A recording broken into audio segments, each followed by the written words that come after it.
It was here at the Biltmore estate where Prince Charles visited young architects nearly 20 years ago. It was a very small group of people that knew that he was coming. Architect Christine Frank was the administrator of the Prince of Wales Institute of Architecture summer program at the Biltmore. So after 2 weeks of this just idyllic experience, the students got all dressed up and they were all very nervous. Frank says she remembers the day the prince visited clearly. But of course, we couldn't help but like sneak over to the window to look. And I have these photographs of kind of the car, line of cars coming up to the front door. She snapped these photos. And suddenly Prince Charles gets out of the car and walks in the house. Before the heir apparent came to meet with the students. He would have a discussion he and a student would be talking about a watercolor and he would say, oh yes, I find that a particularly challenging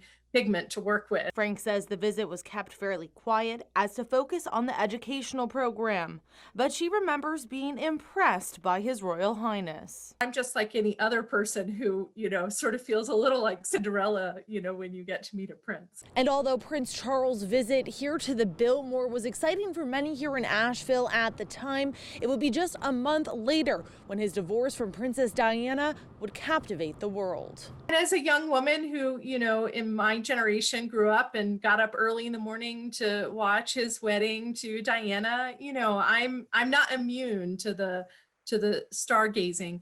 But the bottom line is that he and his family are normal people. Frank says although the drama of the royal family can often be played up in the tabloids, she likes to focus on the passions of those like Prince Charles. I think that's an important thing to remember is that, they're people and a family just like we are. And they have a little extra glitter maybe around the edges. She goes back to that July day in 1996. The thing that really stands out for me with his visit was his absolute complete focus and attention and pleasure in talking with the students. That brought the British royal family to the home of American royalty in the spirit of architecture and education. I think he felt around these students that, here were these students that he was helping and they were going to go out and help change the world. And indeed, many of them have.